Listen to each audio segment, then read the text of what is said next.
नमस्कार, सुबह 10 बजे के समाचारों में आपका स्वागत है। मैं हूं अलका सिंह। समाचारों में सबसे पहले हेडलाइंस। प्रधानमंत्री नरेंद्र मोदी आज नई दिल्ली में उद्यमी भारत कार्यक्रम में लेंगे भाग। एमएसएमई आइडिया हैकाथॉन 2022 के परिणामों की करेंगे घोषणा।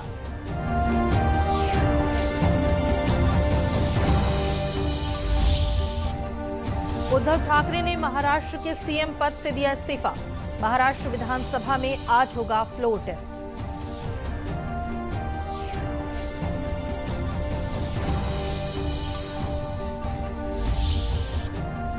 मुख्यमंत्री योगी आदित्यनाथ आज लखनऊ में एमएसएमई लोन मेले में लाभार्थियों को करेंगे ऋण वितरित। वर्ष 2022-23 की 2,35,000 करोड़ की वार्षिक ऋण योजना का करेंगे शुभारंभ। मुख्यमंत्री ने बाढ़ नियंत्रण और जल जमाव से क्षेत्र को मुक्त रखने के सभी कार्यों को 30 जून तक पूरा करने के दिए निर्देश। कहा, राज्य और जिला स्तर पर 24 घंटे संचालित रहने वाले कंट्रोल रूम स्थापित किए जाएंगे।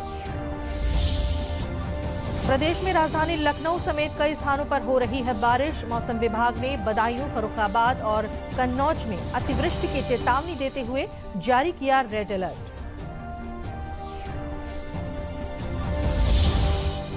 और 1 जुलाई से देश भर में सिंगल यूज प्लास्टिक पर प्रतिबंध। प्रदेश में सिंगल यूज प्लास्टिक के खिलाफ बृहद तौर पर चलाया जाएगा अभियान।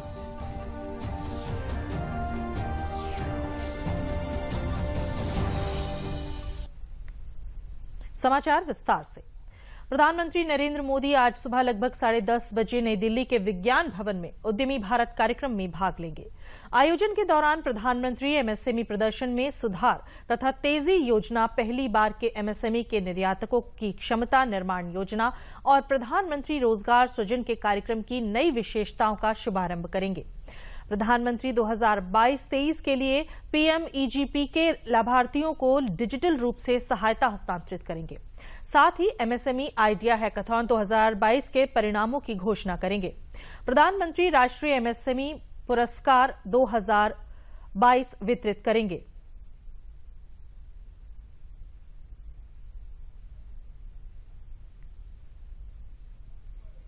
और आत्मनिर्भर भारत फंड में 75 एमएसएमई को डिजिटल इक्विटी सर्टिफिकेट जारी करेंगे।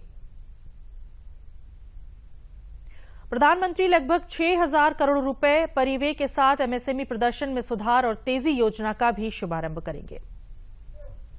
प्रधानमंत्री नरेंद्र मोदी की अध्यक्षता में हुई केंद्रीय मंत्रिमंडल की बैठक में कई अहम फैसले किए गए हैं। केंद्रीय मंत्री अनुराग सिंह ठाकुर ने कैबिनेट के निर्णयों की जानकारी देते हुए बताया कि देश की 63,000 प्राइमरी एग्रीकल्चरल क्रेडिट सोसाइटीज के कंप्यूटरीकरण को मंजूरी दी गई है। इसका उद्देश्य पीएसीएस की दक्षता बढ़ाना। मोदी सरकार ने सहकारिता की दिशा में एक और अहम कदम उठाया है। सहकारिता मंत्रालय के गठन के बाद कई अहम फैसले देश के सहकारिता क्षेत्र की बेहतरी के लिए लिए गए हैं। बुधवार को केंद्रीय मंत्रिमंडल ने देश की 63,000 प्राइमरी एग्रीकल्चर क्रेडिट सोसाइटीज यानी पैक्स के कंप्यूटरीकरण की मंजूरी दी है। इसका उद्देश्य पैक्स की दक्षता बढ़ाना, उनके संचालन में पारदर्शिता और जवाबदेही लाना है। मोदी सरकार के इस फैसले से 13 करोड़ से अधिक किसानों को सीधा फायदा होगा।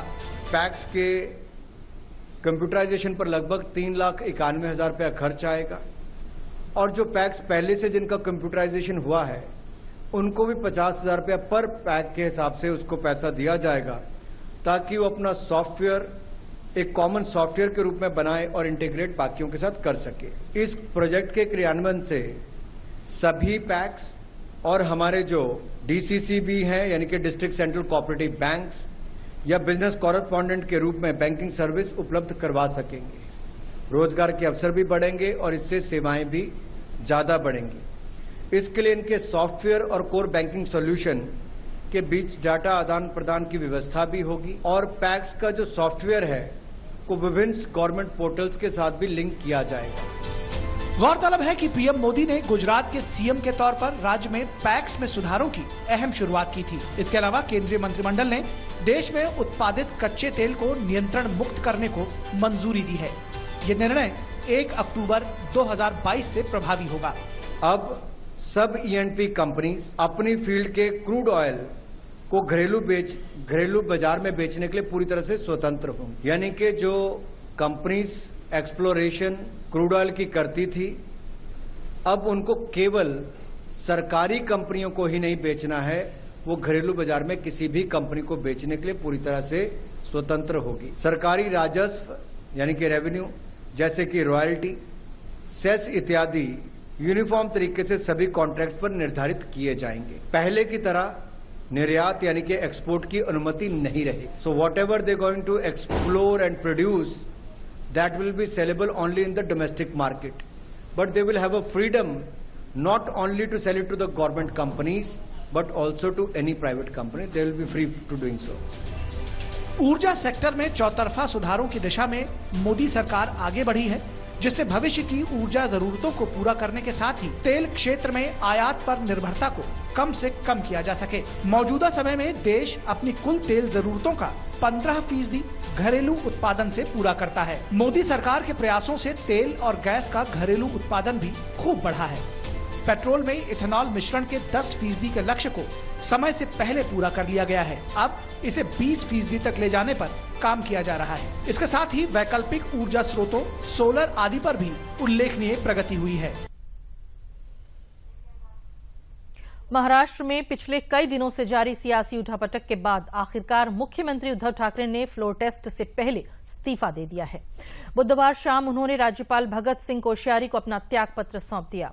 इससे पहले सुप्रीम कोर्ट ने महाराष्ट्र विधानसभा में गुरुवार को होने वाले बहुमत परीक्षण पर रोक लगाने से इनकार कर दिया है। राज्यपाल के आदेश के मुताबिक गुरुवार को ही फ्लोर टेस्ट होना था।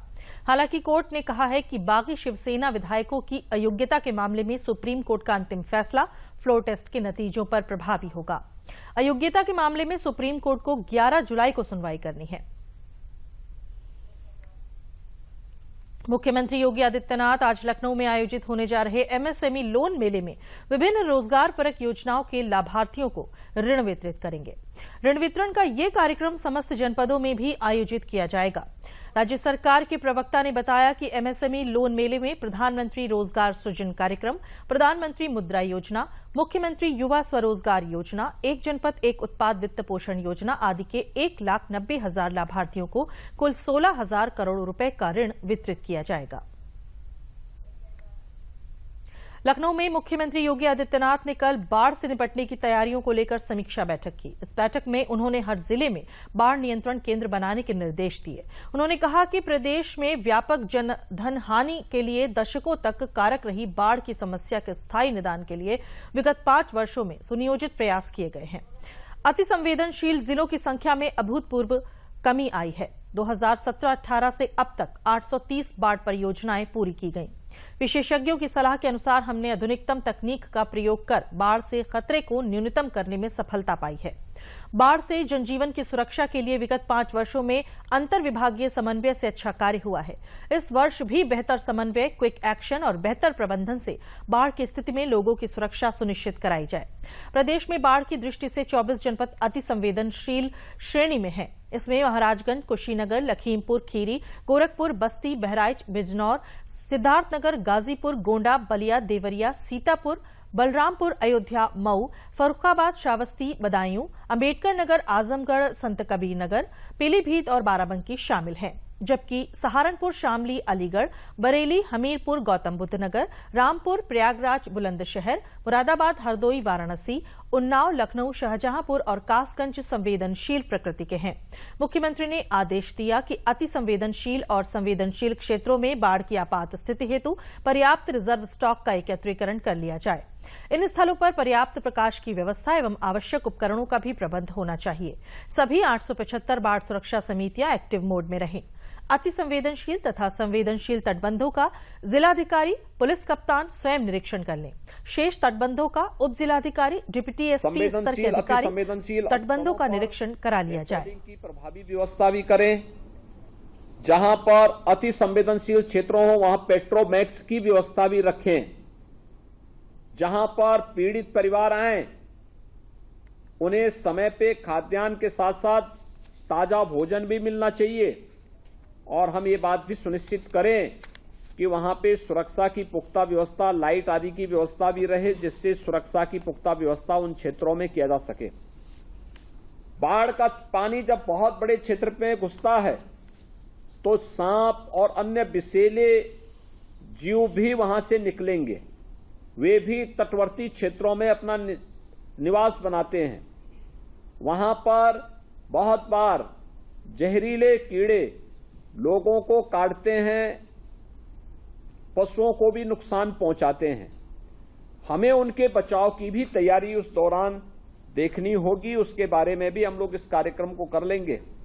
मेरा तो ये मानना है, बाढ़ ऐसी आपदा नहीं है कि इससे जनधन को हम न्यूनतम स्तर पर न ले जा सकें। ले जाया जा सकता है।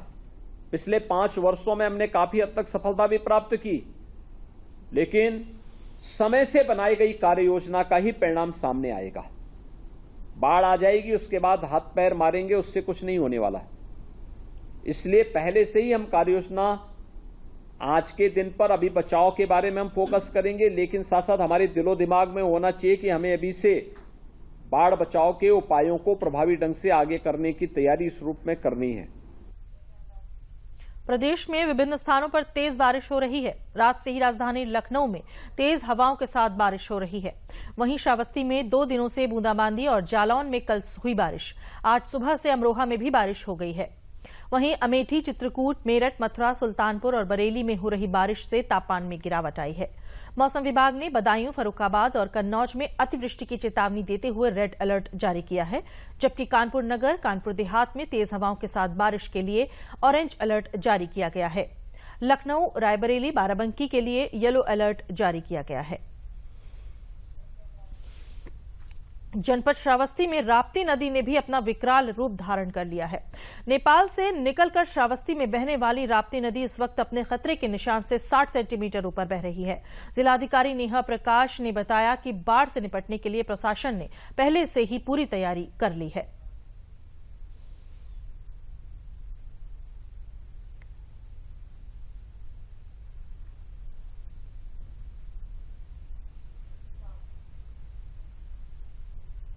श्रावस्ती में बाढ़ को लेकर सभी तैयारियां पूरी हैं और प्रशासन भी पूरे अलर्ट मोड पर है।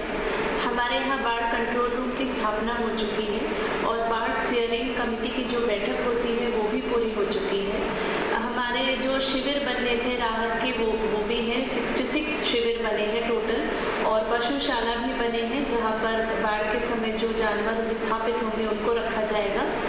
बाढ़ राहत सामग्री की सारे टेंडर प्रक्रिया पूरी हो गई है।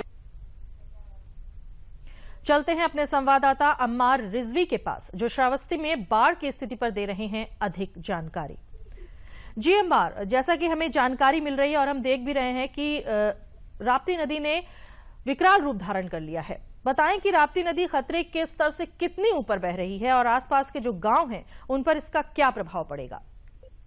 जी बिल्कुल बताना चाहेंगे कि श्रावस्ती में कल मानसून ने दस्तक दी, जिसके बाद से श्रावस्ती में राप्ती भी उफान पे आ गई। आपको बता दें कि नेपाल के पहाड़ों पे लगातार 2 दिन से बारिशें हो रही हैं और बारिश के चलते राप्ती भी उफान पे आ गई है। कल राप्ती अपने खतरे के निशान से करीबन 60 सेंटीमीटर ऊपर बह रही थी। अगर देखा जाए तो 128.30 पर बह रही थी। वहीं आज देर रात 8 बजे के बाद कुछ टूटी, लेकिन अभी सुबह 8 से 9 बजे तक की अगर अपडेट बताई जाए राप्ती की, तो करीबन 20 सेंटीमीटर अभी भी खतरे के निशान से ऊपर बह रही है। करीबन 3 दर्जन गांव इससे प्रभावित हो सकते हैं आने वाले दिनों में, लेकिन उससे निपटने के लिए प्रशासन ने पूरी तैयारी कर रखी है। आपको बताते हैं राप्ती की अगर बात की जाए तो गंगा भागड़, बैरंग, वीरपुर, लौकिया, मित्रपुर ऐसे करीबन 3 दर्जन गांव हैं जो आने वाली संभावित बाढ़ों में प्रभावित हो सकते हैं। उसको लेकर प्रशासन ने पूरी तैयारी कर रखी है। जिलाधिकारी ने खुद दूरदर्शन को बताया है कि राप्ती नदी का जलस्तर बढ़ने से लक्ष्मणपुर में खतरे के निशान से 60 सेंटीमीटर ऊपर बह रही थी, लेकिन अब देर रात में जब टूटी है उसके बाद 20 सेंटीमीटर ऊपर अभी भी स्थिर मौके पर राप्ती नदी स्थिर पे है। वहीं इसके बचाव के लिए एसडीएम, नोडल अधिकारी तमाम लगाए गए हैं, चौकी बनाई गई है राहत के लिए। वहीं पशुओं को सुरक्षित रखने के लिए पशु स्थल बनाए गए हैं और कंट्रोल रूम का भी स्थापना की गई है। इसके लिए दूरभाष नंबर जारी किया गया है जो है 4293211151 और दूसरा नंबर है 3 7395045570 जो 24 घंटे चालू रहेगा और यहाँ पर कोई भी बाढ़ से अगर प्रभावित होता है तो अपनी सूचना दे सकता है। जी अम्मार, जानकारी के लिए बहुत बहुत धन्यवाद। फतेहपुर जिले में बीते 24 घंटे में आकाशीय बिजली की चपेट में आने से अलग अलग थाना क्षेत्रों में 5 लोगों की मौत हो गई। साथ ही 1 दर्जन से अधिक मवेशियों की भी मृत्यु हुई है, जबकि 4 लोग गंभीर रूप से झुलस गए हैं, जिन्हें उपचार के लिए जिला अस्पताल में भर्ती कराया गया है। बिजली की चपेट में आने वाले सभी अपने अपने खेतों में काम कर रहे थे। अपर जिलाधिकारी विनय कुमार पाठक ने बताया कि आकाशीय बिजली की चपेट में आने से जिले के सदर तहसील के अंतर्गत 4 और बिंदकी तहसील के क्षेत्र के अंतर्गत 1 व्यक्ति की मौत हुई है, जिनके परिजनों को दैवीय आपदा राहत कोष से 4-4 लाख रुपए की सहायता राशि दी जा रही है। हमारे गांव में मूंग तोड़ते समय गोरेलाल कुशवाहा मूंग तोड़ते समय उनकी मृत्यु हो गई आकाशीय बिजली गिरने से, और उनकी पत्नी सुनीता देवी का भी निधन हो गया। आज ग्राम वाहिदपुर में आकाशीय बिजली गिरने से मूंग तोड़ते हुए गोरेलाल की पत्नी और गोरेलाल की मौत जो है यहीं पर हो गई है। इन सभी को हम लोग दैवीय आपदा मद से SDRF मद से 4-4 लाख की अनुग्रह अनुदान सहायता दे रहे हैं। इन 5 के बिल हमारे यहाँ तैयार होकर आ गए हैं और कल प्रातः तक इनका पैसा इनके अकाउंट में चला जाएगा। बिल हमारे आ गए हैं, प्रोसेस हम लोग कर रहे हैं। इसमें सभी को 5 फैमिली को सहायता दे रहे हैं जो भी इनके बारे से। प्रदेश सरकार के मुख्यमंत्री योगी आदित्यनाथ की सरकार के दूसरे कार्यकाल के पहले 100 दिन पूरे होने पर अपने अपने विभागीय कार्यों का रिपोर्ट कार्ड जनता के समक्ष पेश करेंगे। 5 जुलाई को योगी आदित्यनाथ की सरकार के दूसरे कार्यकाल के पहले 100 दिन पूरे हो रहे हैं। इसी कड़ी में प्रदेश सरकार के मंत्रियों की 4 जुलाई को राज्य स्तर पर प्रेस वार्ता आयोजित की जाएगी। इस प्रेस वार्ता में सभी मंत्री और जनप्रतिनिधि जनता के बीच होंगे और अपने विभागीय कार्यों की उपलब्धियां जनता तक पहुंचाएंगे।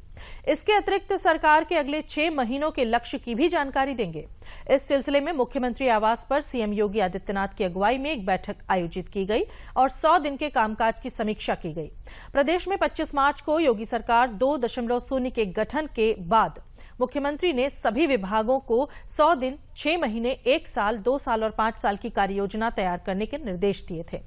सरकार के 100 दिनों का कार्यकाल 5 जुलाई को पूरा हो रहा है। मुख्यमंत्री ने मुख्य सचिव दुर्गा शंकर मिश्र को 100 दिनों का लक्ष्य 30 जून तक पूरा कराने के निर्देश दिए हैं। आइए इस खबर पर और जानकारी के लिए जुड़ते हैं अपने संवाददाता रामेंद्र सिंह से।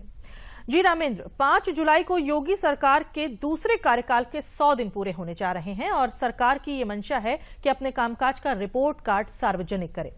क्या कुछ है योगी सरकार के पास बताने के लिए और ये सरकार वर्तमान में किन चुनौतियों का सामना कर रही है? क्योंकि योगी सरकार पहले दिन से ही मिशन मोड में चल रही है। उसको पता है कि 5 साल में क्या करते हैं और अगले 5 साल के लक्ष्य क्या हैं। उन्होंने युवाओं के लिए नौकरी का कहा कि 20,000 नौकरी हम 100 दिन में दे देंगे।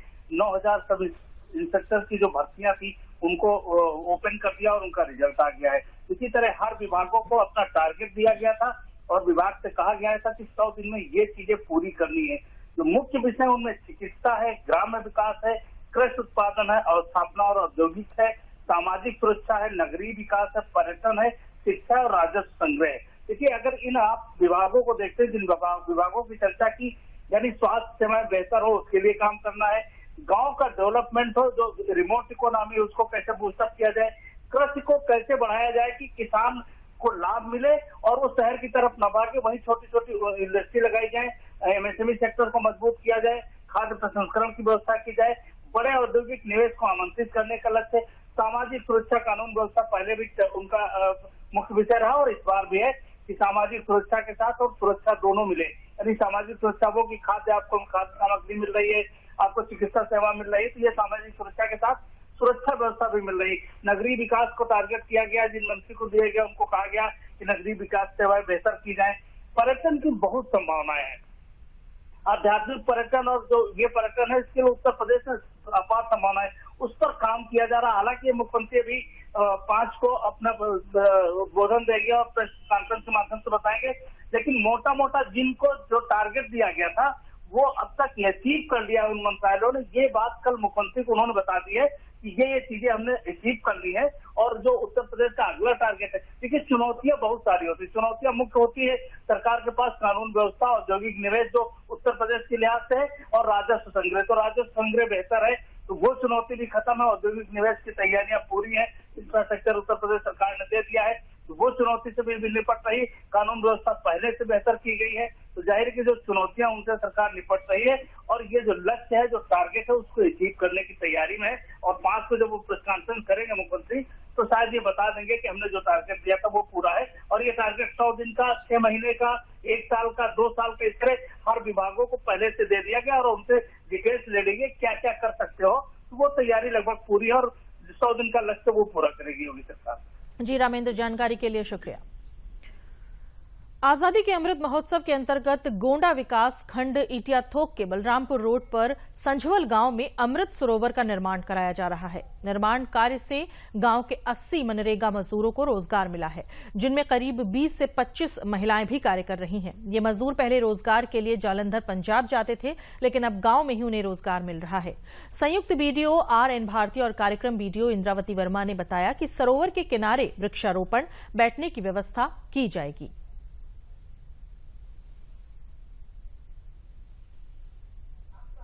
ये पोखरा में कर रहे हैं, 200 पोखरा है, सरोवर बन रहा है। ग्राम संझवल में रहने वाले हैं। यहाँ पे अमृत सरोवर तालाब पे अच्छे से सौंदर्यीकरण में जो है वृक्षारोपण का कार्यक्रम लिया गया है, लाइटिंग का और ये इनलेट आउटलेट का। अभी पहला स्टेप पे बेंच भी लगेगी, पहले स्टेप का काम होगा, उसके बाद में और सौंदर्यीकरण के लिए प्लान बनेगा। सिंगल यूज प्लास्टिक के खिलाफ हाथरस जिले में बुधवार से 5 दिवसीय अभियान शुरू हो गया है। यह अभियान नगर पालिका द्वारा शहर भर में चलाया जाएगा, जिसमें बाजार से लेकर घरों तक प्लास्टिक को खत्म करने के लिए जागरूक अभियान चलाया जाएगा। अभियान के दौरान चाय बेचने वाले दुकानदारों को चीनी मिट्टी के कप बांटे जाएंगे। वहीं सब्जी बेचने वालों से भी कहा जाएगा कि यदि कोई घर से थैला लेकर नहीं आता है तो उसे 5 रुपए की कीमत का थैला कीमत लेकर दें, ताकि आगे से लोग अपने घरों से थैला लाना शुरू कर सकें। नगर पालिका अध्यक्ष आशीष शर्मा ने बताया कि हम एक अभियान चलाकर सभी दुकान ठेलों पर प्लास्टिक को बंद कर कपड़े के थैले देकर उन्हें इस्तेमाल करने की मांग करेंगे।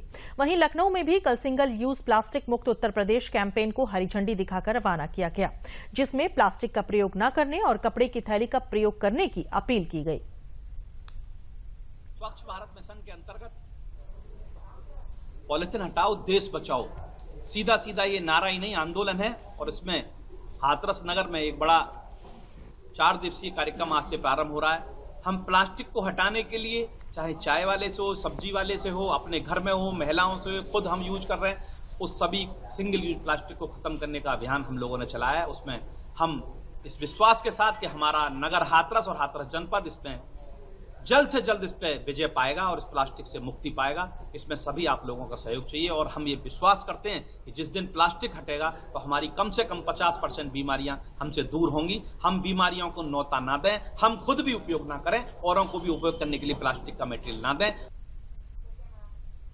जर्मनी में G7 शिखर सम्मेलन के दौरान प्रधानमंत्री नरेंद्र मोदी ने अमेरिकी राष्ट्रपति बाइडेन को बनारस में तैयार गुलाबी मीनाकारी और इंडोनेशिया के राष्ट्रपति जोको विदोदो को लकड़ी से बना राम दरबार भेंट किया। राम दरबार बनाने वाले शिल्प कारीगर ओम प्रकाश स्टेट अवार्डी हैं और रमेश विश्वकर्मा मीनाकारी में नेशनल अवार्डी हैं। लकड़ी कारीगर ओम प्रकाश शर्मा और मीनाकारी कारीगर रमेश विश्वकर्मा ने कहा कि प्रधानमंत्री ने प्रदेश की स्थानीय कलाकृतियों को पूरे विश्व में एक नई पहचान दी है। प्रधानमंत्री जी हमारे काष्ठ कला को एक नई पहचान दिए। जो कला डूब रही थी उसको जीवित कर दिए, क्योंकि इतने बड़े इंडोनेशिया के राष्ट्रपति को उन्होंने हमारी काष्ठ कला का राम दरबार भेंट दिए, जिसकी वजह से हमारा काष्ठ कला का काफ़ी जो है पहचान बढ़ी, जिससे कि ये काशी का गौरव भी है काष्ठ कला। तो काशी का मान भी बढ़ा और हमारे काष्ठ कला का पहचान भी बढ़ा और काफ़ी हम खुश हैं। सबसे पहले तो मैं प्रधानमंत्री जी का आभार व्यक्त करना चाहूँगा कि जो आज हमें एक नई ऊंचाइयों पे, एक नई दिशा, एक नई ऊर्जा के जोश में भर रहे हैं और हम सभी के अंदर एक अब नई उमंग जोश आ गई है। भारत नेपाल सीमा की सुरक्षा में तैनात सशस्त्र सीमा बल के महानिदेशक सुजय लाल थाउसेन ने महाराजगंज जनपद के भारत नेपाल की सोनौली सीमा पर दौरा किया। इस दौरान उन्होंने नोमैंसलैंड पर स्थित सीमा चौकी का निरीक्षण कर सुरक्षा व्यवस्था का जायजा लिया। महानिदेशक ने सीमा चौकी में भारत और नेपाल के सुरक्षा अधिकारियों के साथ बैठक भी की। एसएसबी के महानिदेशक सुजय लाल थाउसेन ने कहा कि भारत और नेपाल के बीच सदियों से दोस्ताना संबंध रहे हैं। नेपाल बॉर्डर पर एसएसबी पिछले 2 दशक से तैनात है। खुली सीमा होने के कारण सुरक्षा को लेकर कई चुनौतियां भी हैं। उन्होंने कहा कि सुरक्षा को लेकर अगर टेक्नोलॉजी का इस्तेमाल किया जाएगा तो फिजिकली पेट्रोलिंग का काम कम हो जाएगा, जिससे सुरक्षा को लेकर हम बेहतर काम कर सकते हैं। बॉर्डर क्रॉस करने वालों की क्या समस्या है, हम क्या और इसमें अधिक कर सकते हैं, देख रहे हैं। अधिकारियों के साथ में बात की, नेपाल के अधिकारी लोग भी आए, उनसे भी बात की। यहाँ जितने भी एजेंसी से सब ये समझने की कोशिश कर रहे हैं कि कैसे हम जो हमारा दिए हुए कार्य को बेहतर तरीके से कर सकते हैं। कन्नौज जिले में एक शिक्षक ने अपने खर्चे से एक सरकारी स्कूल की दिशा और दशा दोनों बदल दी है। बुरी स्थिति में दिखने वाला सरकारी स्कूल आज प्राइवेट स्कूल से भी ज्यादा सुंदर दिखाई देता है। सभी के लिए प्रेरणा बनने वाले शिक्षक वैभव राजपूत महसोनपुर प्राथमिक विद्यालय के प्रिंसिपल हैं। उनके बच्चों को योगा सिखाया जाता है। स्कूल की दीवारों पर पेंटिंग के माध्यम से शिक्षक सड़क सुरक्षा नियमों के साथ साथ पर्यावरण बचाने और देश के महापुरुषों के बारे में बताते हैं। स्कूल में सुरक्षा के लिए सीसीटीवी कैमरे भी लगाए गए हैं। वैभव राजपूत ने बताया कि स्कूल के स्टाफ ने स्वयं से करीबन 4 लाख रुपए खर्च करके स्कूल कायाकल्प किया है।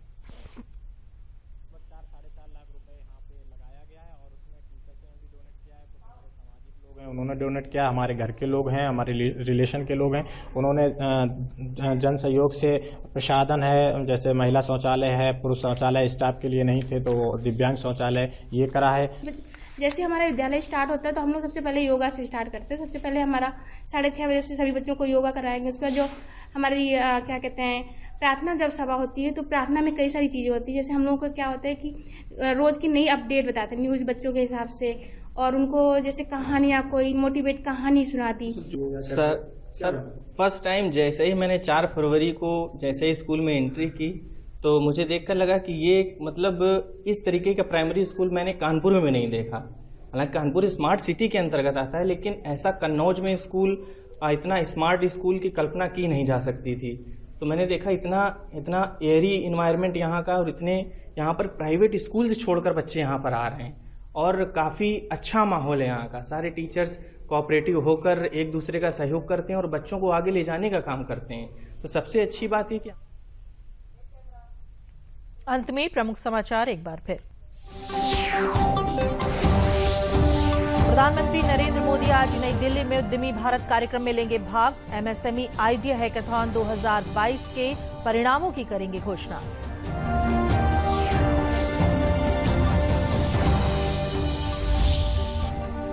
उद्धव ठाकरे ने महाराष्ट्र के सीएम पद से दिया इस्तीफा। महाराष्ट्र विधानसभा में आज होगा फ्लोर टेस्ट।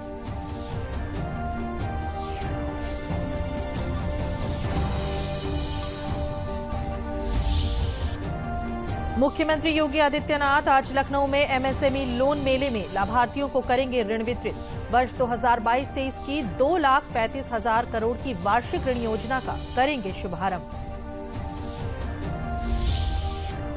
मुख्यमंत्री ने बाढ़ नियंत्रण और जल जमाव से क्षेत्र को मुक्त रखने के सभी कार्यों को 30 जून तक पूरा करने के दिए निर्देश। कहा, राज्य और जिला स्तर पर 24 घंटे संचालित रहने वाले कंट्रोल रूम स्थापित किए जाएंगे। प्रदेश में राजधानी लखनऊ समेत कई स्थानों पर हो रही है बारिश। मौसम विभाग ने बदायूं, फर्रुखाबाद और कन्नौज में अतिवृष्टि की चेतावनी देते हुए जारी किया रेड अलर्ट। और 1 जुलाई से देश भर में सिंगल यूज प्लास्टिक पर प्रतिबंध। प्रदेश में सिंगल यूज प्लास्टिक के खिलाफ बृहद तौर पर चलाया जाएगा अभियान।